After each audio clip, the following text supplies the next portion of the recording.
할렐루야. 네, 2814 여선교회의 아름다운 찬양 감사합니다. 하나님께서 찬양을 기뻐 받으신 줄로 믿습니다.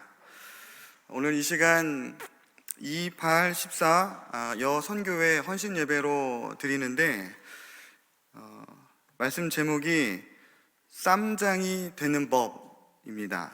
쌈장이 되는 법이라고 하는 제목으로 함께 말씀을 나눌 때에 오늘 이 자리에 함께 하신 모든 분들과 특별히 2814 우리 여선교회 위에 하나님의 위로와 또 새 힘이 넘치시기를 주님의 이름으로 간절히 축복합니다. 저는 삼겹살을 구워서 맛있는 쌈장에 찍어 먹는 것을 아주 좋아합니다. 된장과 고추장을 3:2의 비율로 해서 여기에다가 꿀팁을 하나 드리자면 땅콩 버터를 조금 더 섞어가지고 이렇게 쌈장을 만들어주면 굉장히 고소해집니다.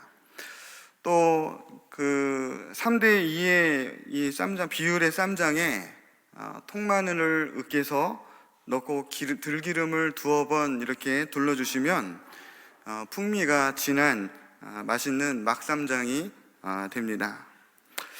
오늘은 7시 50분 이 수요 기도에 오시기 전에 저녁 식사를 하셨을 것 같습니다.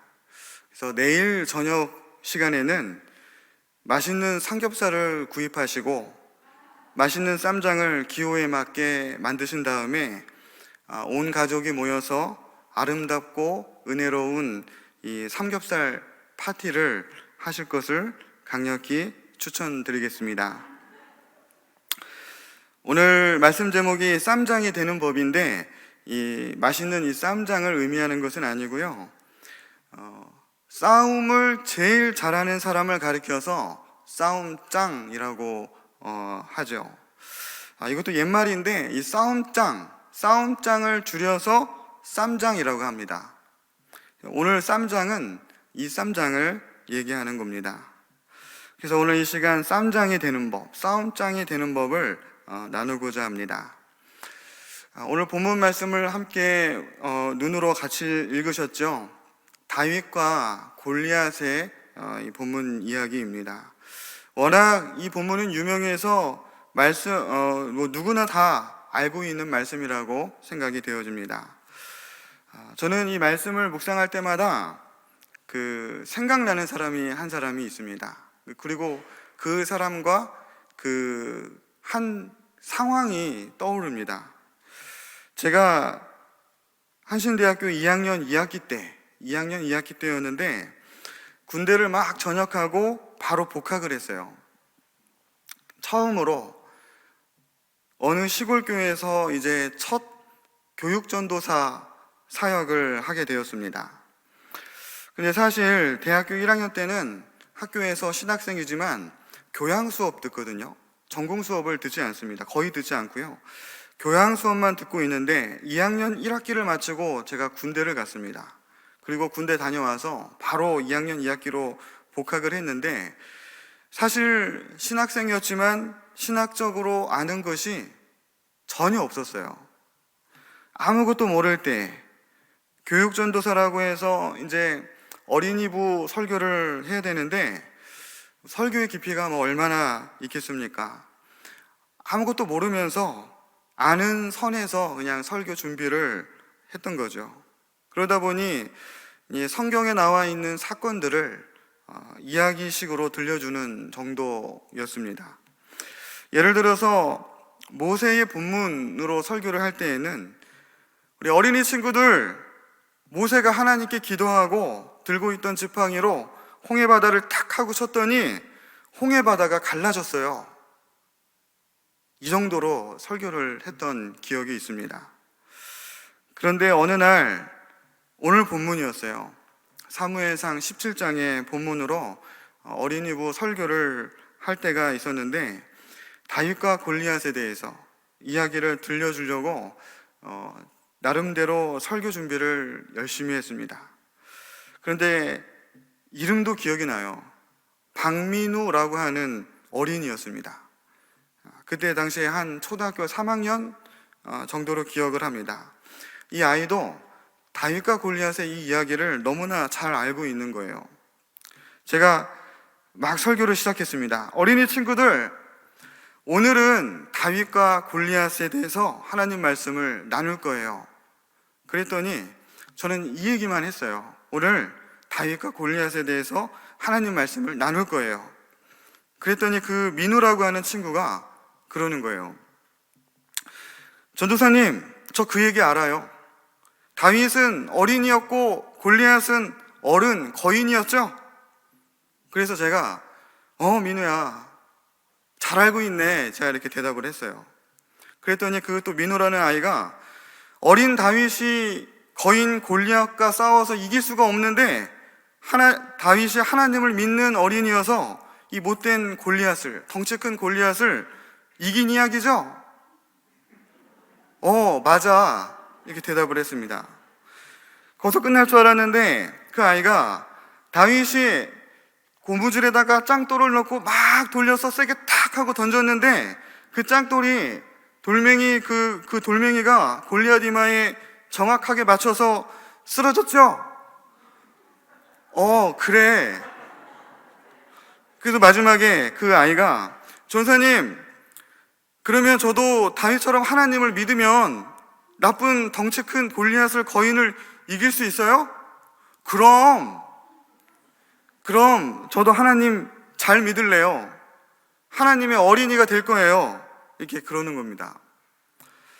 그래서 제가 마지막으로 뭐라고 대답을 했냐면 아멘 그랬습니다. 그리고 제가 준비한 설교 내용 그대로 다 그 민우라는 아이가 다 한 거예요.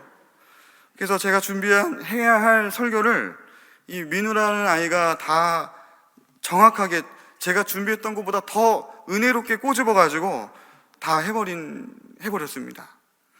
그래서 제가 은혜를 받기는 받았는데 할 얘기가 없어져 버린 겁니다.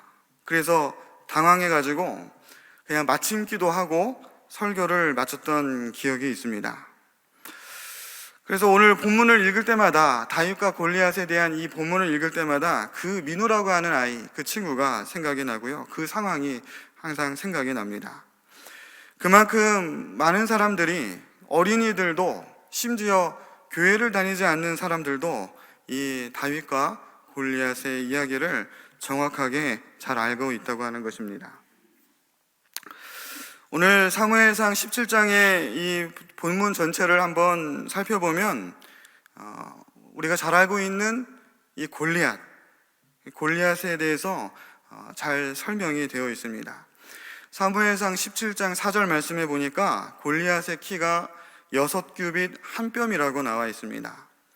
6규빗 한 뼘은 어느 정도가 되냐면 한 규빗이 50cm 정도가 되니까 6, 5, 30 하면 3m가 됩니다. 대략 골리앗의 키는 3m하고도 한 뼘 정도 되는 키였음을 추측해 볼 수가 있습니다.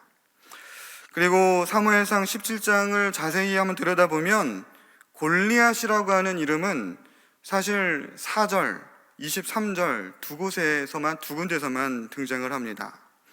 그리고 이 골리앗을 가리켜서 성경에서는 뭐라고 표현하고 있냐면 블레셋 사람이라고 표현되어 있습니다. 다윗과 골리앗의 싸움은 이런 대결 구도죠. 하나님의 이름으로 싸우는 다윗과 또 하나님의 이름을 욕보였던 골리앗의 대결입니다. 또 물맷돌 5개를 들고 나와서 믿음으로 싸우는 어린 소년 다윗과 갑옷을 입고 칼과 창과 단창을 그리고 자신의 덩치와 힘을 믿고 싸우는 골리앗의 대결이라고 볼 수 있습니다.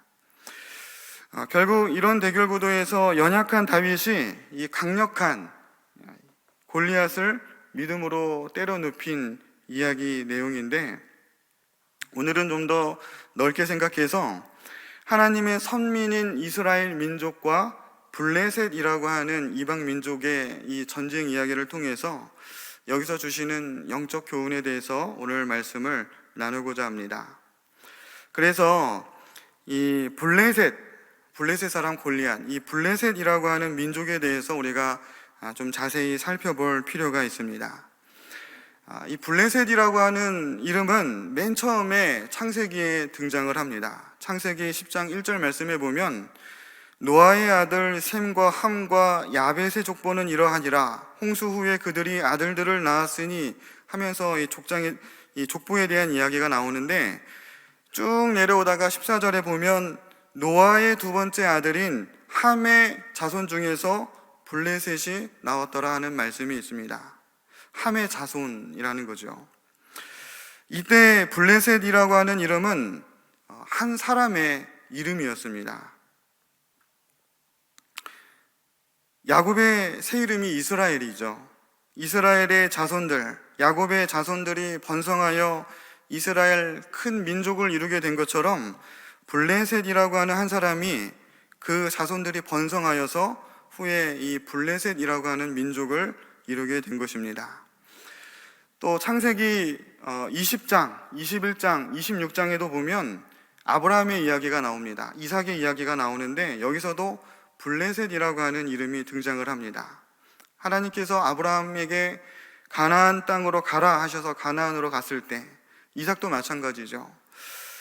이 가나안에서 이 아브라함이 팠던 우물들을 이삭이 다시 팠을 때, 이삭이 땅을 팠다 하면 우물이 터지는 축복을 받죠.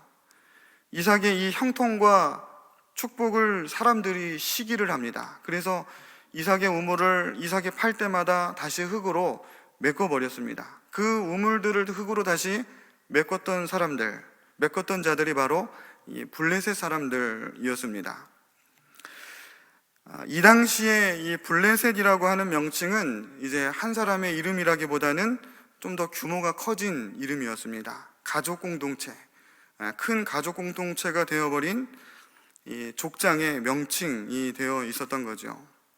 거대한 민족을 이뤘다라기보다는 아브라함, 이삭과 같이 가족의 공동체의 그런 규모의 블레셋 사람들이 가나안 땅에 정착하여서 거주하고 있었다는 겁니다. 이때는 이제 뭐 큰 민족, 국가가 아니었기 때문에 그 땅에 대해서 그렇게 민감하지는 않았습니다. 그래서 서로에게 직접적인 큰 피해를 주지 않는 선에서는 아브라함도 블레셋 사람들과 적절하게 이렇게 관계를 맺으면서 소통하면서 함께 지낼 수도 있었던 것이죠. 그리고 이제 시간이 많이 흘렀습니다. 블레셋이라고 하는 이 명칭은 한 사람의 이름도 아니고 한 족장의 이름도 아니고 자손들이 엄청나게 번성하여서 이제 큰 민족의 이름이 되기 시작하면서 한 민족이 되다 보니까 땅에 대해서 이제 민감하게 되었습니다. 네 땅이다, 내 땅이다, 땅 따먹게 하면서 굉장히 민감하게 됩니다. 이스라엘도 처음에는 믿음의 족장 아브라함으로부터 시작해서 이삭, 야곱으로 이어지면서 번성하여 이스라엘이라고 하는 큰 민족을 이루게 되죠. 그리고 하나님께서는 이 민족을 서민으로 선택하셔서 애굽으로 나오게 하시고 젖과 꿀이 흐르는 가나안 땅으로 인도하여 주실 것을 약속하십니다. 그런데 블레셋은 이스라엘 민족보다 먼저 이 가나안 땅의 한 지역을 차지하면서 거주하고 있었거든요. 이스라엘도 처음에는 가나안에 거주하다가 극심한 흉년의 때에 요셉의 때에 애굽으로 이동을 했다가 애굽에서 큰 민족을 이루게 된 후에 때가 되어서 출애굽을 하게 되고 광야 생활을 하다가 요단강을 건넌 후 이 하나님의 약속의 말씀을 붙들고 본격적으로 이제 가나안 땅을 정복해 나아가기 시작합니다. 그러다가 이제 이스라엘과 이 블레셋은 인간 대 인간이 아니고 족장 대 족장이 아니라 이제는 민족 대 민족으로 땅 문제로 이제 경제적인 약탈 문제로 계속 마찰이 있고 부딪히고 전쟁하게 되는 그런 관계가 되어버린 것입니다. 그래서 이스라엘 민족과 블레셋 민족의 대립, 마찰, 전투, 전쟁 사건이 구약 성경 곳곳에 등장하게 됩니다.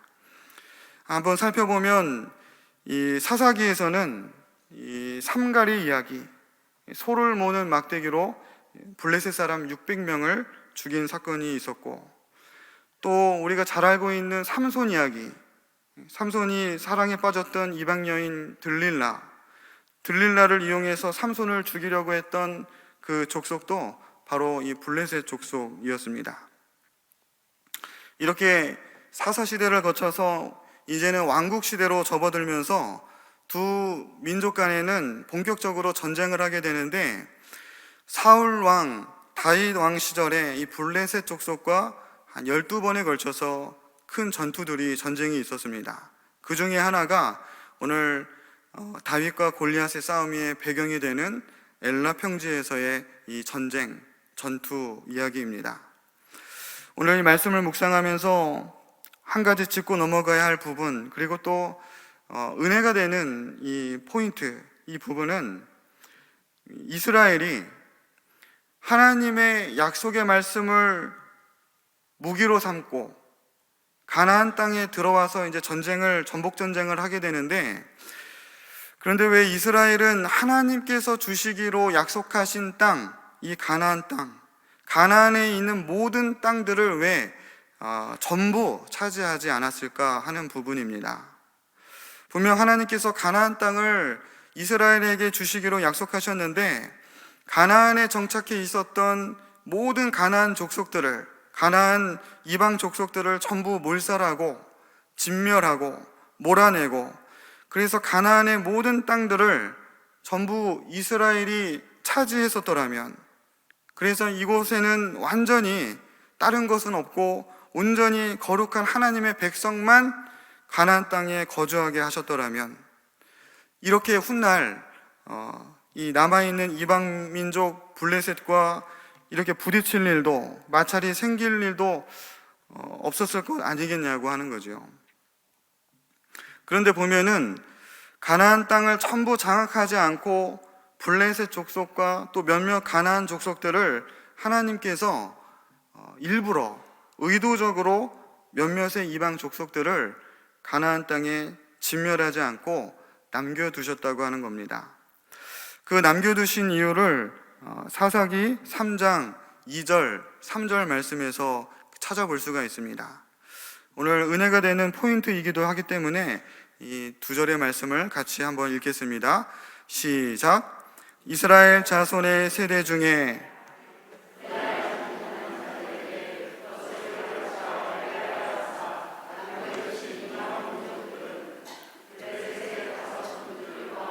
모든 가나안 족속과 시돈 족속과 바알 헤르몬 산으로부터 하맛 입구까지 레바논 산에 거주하는 히위 족속이라. 여기 보면은 가나안 땅의 이방 족속들을 전부 몰살시키지 않고 일부러 남겨두신 이유에는 아직 전쟁을 알지 못하는 자들에게, 아직 전쟁을 알지 못하는 세대들에게 그것을 가르쳐 알게 하려 하사 전쟁하는 방법을 가르쳐 주시기 위해서, 그래서 블레셋과 가나안과 시돈, 히위 족속들을 하나님께서 의도적으로 가나안에 남겨두셨다는 겁니다. 여기서 이스라엘 자손 중에 아직 전쟁을 알지 못하는 세대들이라고 하면 전쟁을 알고 있는 세대들의 자손들을 말하고 있는 거죠. 전쟁을 알고 있는 세대는 가나안 정복 전쟁 때에 참여했던 세대들이겠죠. 이 세대들은 전쟁하는 방법, 그리고 전쟁에서 이기는 방법을 배웠고 또 경험도 많이 했습니다. 예를 들어서 하나님의 약속의 말씀을 들고 믿음을 무기로 삼고 순종하면, 이렇게 믿음으로 순종해서 헤브론 산지를 밟고 나아갔더니 그 전쟁에서 거인 아낙 자손들을 물리쳤고 승리하며 몰아냈습니다. 정복했습니다. 그리고 여리고성을 함락했을 때도 마찬가지였습니다. 이성적인 이 판단으로 저 견고한 성을, 난공불락의 성을 함락할 수 없다는 것을 알고 있었습니다.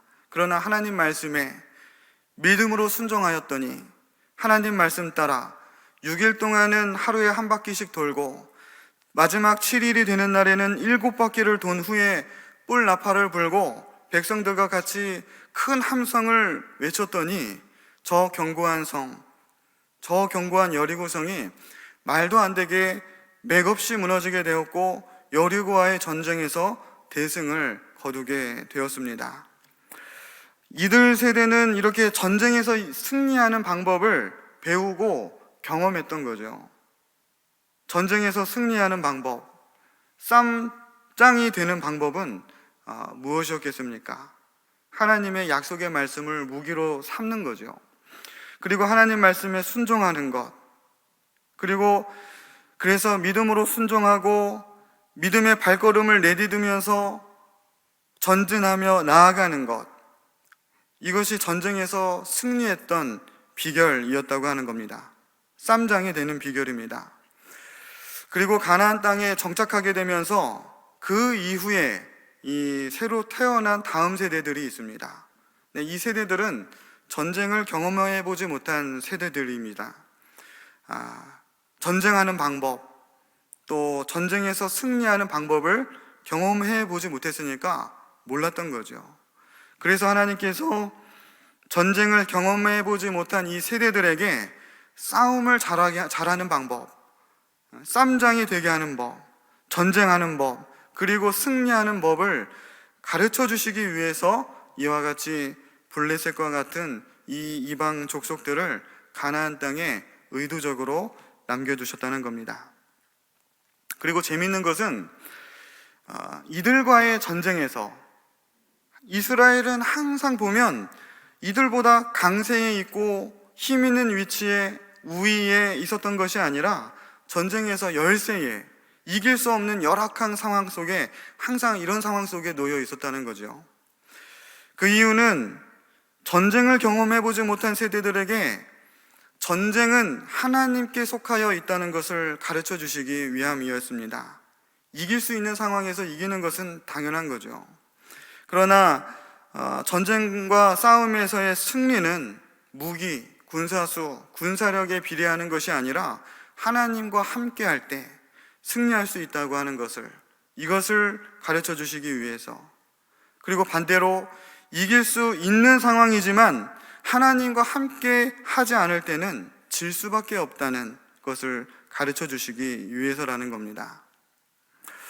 어린 소년 다윗과 거대한 장군 골리앗의 싸움을 보면은 알 수가 있죠. 상식적으로 생각하면 누가 이기겠습니까?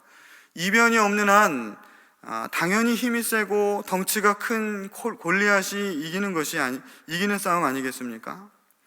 이러한 상황을 하나님께서는 의도적으로 전쟁을 해보지 않은 이스라엘 후세대들에게 전쟁하는 방법을 가르쳐 주시기 위해서였다는 겁니다. 의도적으로 오늘날 영적 이스라엘인 우리에게, 우리가 전쟁을 경험해 보지 못한 영적 후세대들이죠. 하나님 말씀에 의지하고 믿음으로 순종하고, 그래서 하나님을 신뢰함으로 믿음의 발걸음을 내가 내딛었을 때, 믿음을 가지고 내딛었을 때 승리하는 비결입니다. 그래서 모든 영적 전쟁에서 우리에게 승리하는 법을 가르쳐 주시려고 한다는 것이 오늘 말씀에 교훈이 있습니다. 이스라엘과 블레셋 이 두 민족의 전쟁에서도 이스라엘은 블레셋보다 훨씬 열악한 상황에 놓여 있었습니다. 이변이 없는 한 상식적으로는 이스라엘이 이 블레셋을 이길 수 없는 그런 상황이었습니다. 사무엘상 13장 19절 말씀에 보면 그때에 이스라엘 온 땅에 철공이 없었으니 이는 블레셋 사람들이 말하기를 히브리 사람이 칼이나 창을 만들까 두렵다 하였음이라. 이게 무슨 얘기냐면 당시 블레셋은 철을 다룰 수 있는 기술이 있었지만 철을 다룰 수 있었기 때문에 그 철로 칼과 창을 만들었다는 얘기입니다. 그리고 이스라엘은 아직 철을 가공할 기술이 없었다는 거죠. 그래서 사무엘상 13장 22절 말씀에 보면, 우리 한번 같이 읽겠습니다. 시작. 싸우는 날에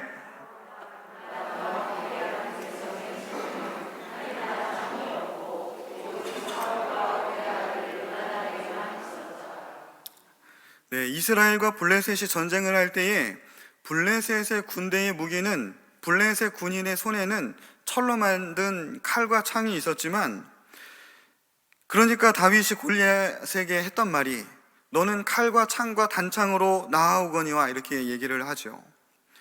그러나 이스라엘에게는 당시 이스라엘의 왕자였던 사울과 요나단만 칼을 들고 있었을 뿐이고, 전쟁터에 나온 이스라엘 군사들은 이런 무기가 아니었다는 겁니다. 실생활에서 사용하는 나무 몽둥이나 막대기, 농사 지을 때 사용하던 농기구들, 이런 것이 무기였다는 거예요. 이렇게 무기에서부터 엄청나게 차이나는 전쟁이었다는 겁니다. 이스라엘이 이길 수 없는 상황이었습니다. 그런데 하나님께서 의도적으로 이스라엘에게 이러한 열세의 상황을 만들어 놓으셨다는 거예요. 왜? 전쟁하는 법을 알지 못하는 이스라엘 후세대들에게 전쟁은 이렇게 하는 것이다, 전쟁에서 승리하려면 중요한 것이 이것이다, 칼과 단창에 있는 것이 아니라, 무기에 있는 것이 아니라, 군사수에 있는 것이 아니라, 물질에 있는 것이 아니라, 권력에 있는 것이 아니라, 하나님 말씀을 붙들고 믿음의 발을 내딛고 순종함으로 나아가는 것에 승리의 비결이 있다. 오늘날 우리의 삶 속에서도 뭔가 계속 마찰이 있고 부딪히고 나를 공격해오는 이 영적인 블레셋, 영적인 가나안 족속, 영적인 시돈 히위 족속들, 그로 인해서 나에게 공포와 두려움을 안겨주고 좌절하게 만들고, 이런 영적인 골리앗, 이런 것들이 없으면 우리 삶에 근심이 없고 걱정이 없고 얼마나 편안하고 좋겠습니까? 우리가 예수 그리스도를 믿고 교회에 나와서 열심히 신앙생활하면서 하나님께서 지켜주시사 우리에게 근심 걱정이 없고 환난이 없고 괴로움이 없으며 모든 일들이 다 만사가 형통했으면 좋겠는데, 그러나 여전히 우리 주변에는 때에 따라서 우리를 괴롭히며 불안하게 하고 여러 방법으로 나를 공격해 오는 것들 때문에 우리의 인생이 고달프기도 하고 두려워서 심히 떨리기도 하고 힘들 때가 많다는 거죠. 그래서 고난의 때를 만나기도 하고 환난의 때가 찾아와서 때로는 슬픔과 실패와 질병 때문에 또 죽음의 이별 때문에 이별을 경험하며 우리의 몸도 그렇고 정신도 그렇고 영적으로 너무 아픕니다. 그것들로부터 쉽게 벗어나기가 쉽지가 않습니다. 늘 우리네 인생살이에서 형체가 뚜렷이 보이지 않지만 이렇게 싸워야 할 존재들이, 분투해야 하고 이겨내고 또 넘어서야 할 산들이 우리 인생 가운데 항상 끊임없이 싸워야 할 존재가 있다는 사실입니다. 어떤 때는 우리의 힘으로 감당하기가 버거운 일들, 너무나 골리앗처럼 크게 보여요. 버거운 일들이어서 도저히 감당할 수 없을 것 같아서 하나님을 원망하고 불평할 때도 있습니다. 그런데 오늘 말씀을 통해서 분명히 말씀을 드리고 싶은 것은 이러한 것들에게도 하나님의 섭리와 의도가 있다는 사실을 명심하시기 바랍니다. 영적 전쟁하는 법을 모르는 세대들에게 전쟁에서 승리하는 방법을 가르쳐 주시기 위해서 우리 주변에 고난의 요소들을 남겨주셨다는 거죠. 그저 아무 근심 걱정 없이 평안한 것도 하나님께 감사한 기도 제목이지만, 큰 어려움 가운데 내가 큰 어려움을 만나서 하나님을 의지하고 하나님을 붙잡고, 그래서 믿음을 가지고 하나님의 은혜와 권능으로 이 살아계신 성령의 승리의 역사를 내가 경험할 때 감화, 감동, 감격, 더 큰 은혜가 넘치는 것입니다. 오늘 본문의 상황으로 다시 돌아와서 엘라 평지에서 이스라엘은 블레셋 전투 사람들과 전쟁 중에 있죠. 블레셋 진영에서는 블레셋 군인들이 갑옷을 입고 칼과 방패, 신식 무기를 들고 있습니다. 이스라엘 진영에서는 사울과 요나단만 칼과 방패가 있었을 뿐이고 그 외의 군사들은 오합지졸처럼 이 생사가 걸려있는 전쟁터에서 나무 뭉둥이나 들고 있습니다. 여기서부터 이스라엘은 블레셋에게 굉장히 위축되어 있는 상태입니다.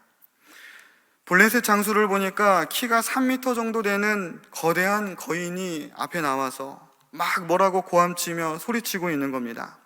이미 위축되어 있는 상태인데 그런 이스라엘을 향해서 소리치는데 그 소리가 얼마나 무섭게 들리는지 모르겠습니다. 이스라엘은 블레셋 사람 이 골리앗을 보면서 위축된 것을 넘어서 전쟁할 전의를 이미 상실한 지 오래입니다. 사무엘상 17장 11절 말씀에 보면 사울과 온 이스라엘은 그 블레셋 사람이 하는 말을 듣고 몹시 놀라서 떨기만 하였다고 나와 있지요.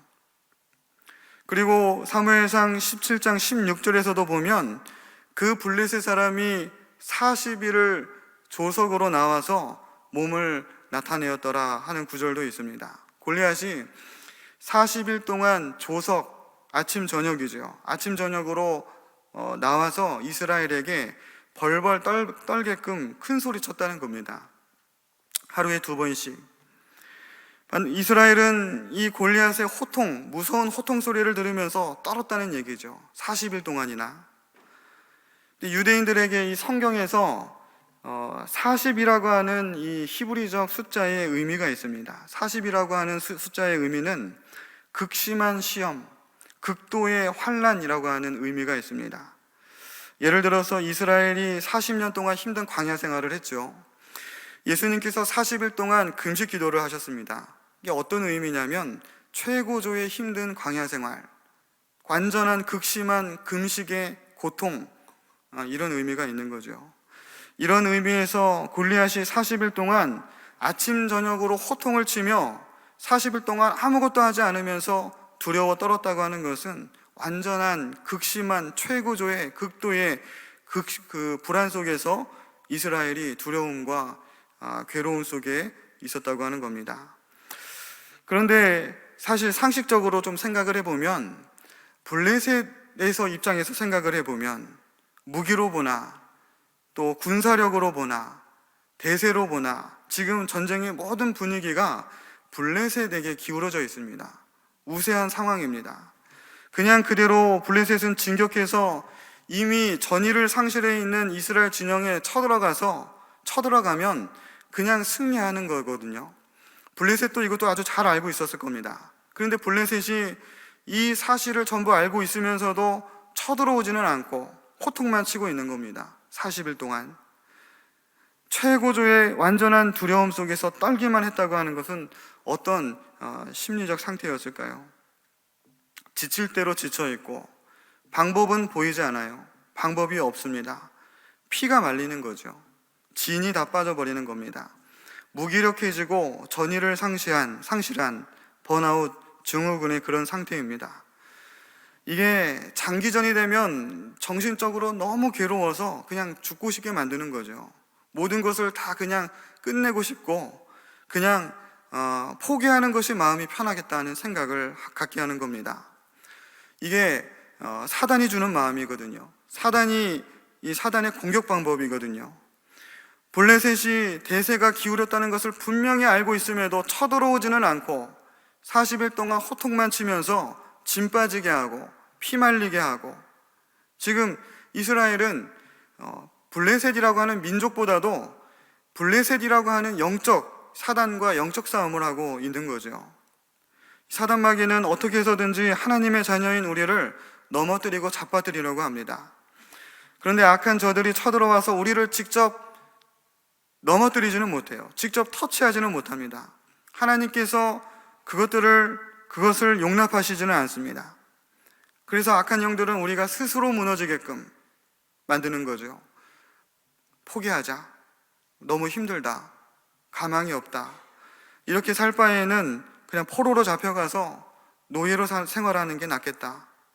근데 하나님께서 애굽에서 노예로 살 때에 출애굽하게 하시고 구원해 주셔서 자유를 주셨는데 이 모든 구원의 역사가 다시 헛되게 돌아가는 것입니다.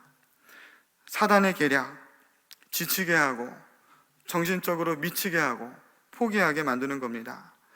여기서 벗어나고 싶다. 어떻게 해서든지 끝내는 것이, 결과가 어떻든지 간에 그게 편할 것 같아.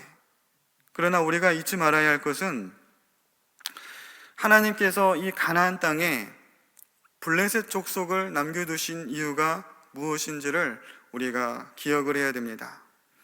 영적 전쟁을 알지 못하는 후세대들에게 전쟁하는 방법, 영적 전쟁에서 승리하는 방법, 이것을 가르쳐 주시기 위함이라고 말씀을 드렸죠. 하나님께서는 오늘 본문을 통해서 이스라엘에게 전쟁하는 방법을 어떻게 가르쳐 주셨냐면 어린 소년 다윗의 모습을 통해서 우리에게 가르쳐 주시고 있습니다. 다윗의 입술을 통해서 가르쳐 주시는 이 영적 전쟁에서 이기는 방법은 오늘 본문 말씀의 45절에 나와 있습니다. 45절 다시 한번 우리 같이 한번 읽겠습니다. 시작. 다윗이 블레셋 사람에게 이르되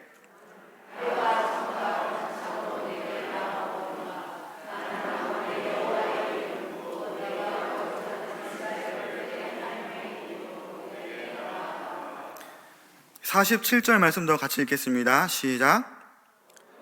여호와의 구원하심이 칼과 창에 있지 아니함을 이 무리에게 알게 하리라. 전쟁은 여호와께 속한 것인즉 그가 너희를 우리 손에 넘기시리라. 아멘. 결국 하나님께서 이스라엘에게, 우리들에게 가르쳐 주시고 싶었던 것, 전쟁하는 법, 승리하는 법은 무기도 군사력도 아닌, 덩치나 힘이 아닌 하나님의 이름으로 나아가는 것입니다. 하나님과 함께하는 전쟁이라고 하는 것입니다. 하나님과 함께하면, 하나님의 이름으로 우리가 싸워나가면 전쟁은 여호와께 속한 것이어서 모든 전쟁에서 승리하는 이 승리의 비결이 되는 것입니다. 우리의 인생살이가 결코 녹록지가 않죠.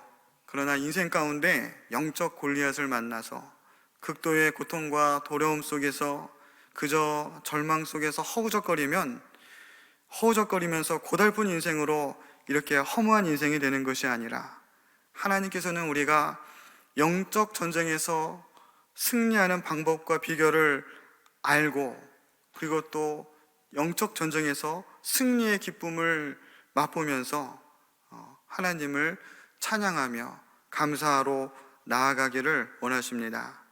이와 같이 우리 사랑하는 바른교회 성도님들, 영적 전쟁에서 이 비결을 항상 간직하고 계셔서 쌈장이 되시는 우리 사랑하는 우리 바른교회 성도님 모두 되시기를 주님의 이름으로 간절히 소망합니다. 기도하겠습니다. 사랑의 하나님, 참으로 감사합니다. 오늘 말씀을 통하여 모든 전쟁에서 승리하는 비결을 배웠습니다. 저희들 살아가면서 치르는 모든 영적 전쟁에서 지지 않게 하시고 하나님의 이름으로 승리하게 하시고 하나님의 약속의 말씀을 무기로 삼아 승리하는 우리 모두가 되게 하여 주시옵소서. 예수님의 이름으로 감사하며 기도드립니다. 아멘.